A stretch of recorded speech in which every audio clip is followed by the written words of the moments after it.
அருமையானவர்களே, இந்த நாளிலும் அவனுடைய வார்த்தையை நம்மிடத்திலே கொண்டு வருகிறேன். 1 சாமுவேல் 9 அதுல 23, 24 நான் படிக்கிறேன். பின்பு சாமுவேல் சமையற்காரனை பார்த்து, நான் உன் கையிலே ஒரு பங்கை கொடுத்து வைத்தேனே, அதை கொண்டு வந்து வை என்றான்.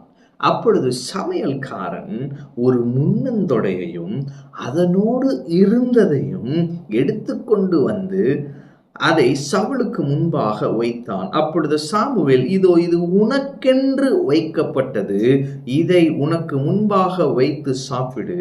நான் ஜனங்களை விருந்துக்கு அழைத்தது முதல் இதுவரைக்கும் இது உனக்காக வைக்கப்பட்டிருக்கிறது என்றான். அப்படியே சவுல் அன்றைய தினம் சாமுவேலோடே சாப்பிட்டான். சாமுவேலும் சவுலும் சந்திச்சுக்கிட்டது என்னமோ டிலே தான். ஆனால் விருந்துக்கு முன்னாடியே அவனுக்குரிய சாப்பாடை பிளான் பண்ணிட்டானுங்க. இன்னைக்கு நான் சொல்கிறேன், கர்த்தர் உங்களுக்கென சில நன்மைகளை ஆயத்தப்படுத்தி வைத்திருக்கிறார். சில ஆசீர்வாதங்களை ஆயத்தப்படுத்தி வைத்திருக்கிறார். தேவன் தம்மில் அன்பு கூறுகிறவர்களுக்கு ஆயத்தமாக்கப்பட்டவைகளை கண் காணவும் இல்லை, காது கேட்கவும் இல்லை, மனுஷனுடைய இருதயத்தில் தோன்றவும் இல்லை. அப்போ உங்களுக்கு அவர் ஆயத்தப்படுத்தி வைத்திருக்கிறார். அவர் ஆயத்தப்படுத்தி வைத்திருக்கிற நன்மைகளை நீங்க பார்க்க போறீங்க. ஓ, இதான் எனக்கு ரிசர்வ் பண்ணி வச்சிருக்கிற பிளெஸிங்கா, இதான் எனக்கு ரிசர்வ் பண்ணி வச்சிருக்கிற ப்ராமிஸா, ஓ இந்த காரை தான் கர்த்தர் எனக்கு வச்சிருக்கிறாரா?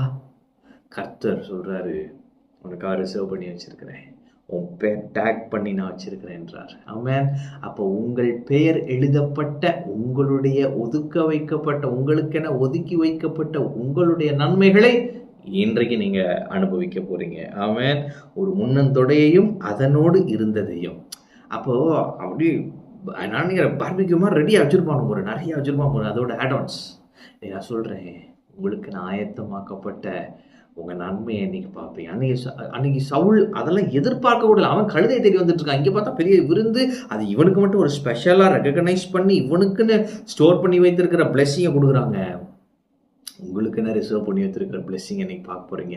நீங்கள் எவ்வளோ வேல்யூபிள் பர்சன்ட் பார்க்க போறீங்க. கர்த்தர் உங்களை எப்படி வைத்திருக்கிறார் என்பதை இன்னைக்கு நீங்கள் பார்க்க போறீங்க. அன்னைக்கு சவுல் ஆச்சரியப்பட்டிருப்பார், ஆண்டவர் என்னை எப்படி வச்சிருக்கிறாரே, இவ்வளோ பேர் உட்காந்துருக்குறாங்க, ஆனால் இவங்களுக்கு முன்னாடி எனக்கு இவ்வளோ பெரிய ரிசர்வ்டு போர்ஷனா?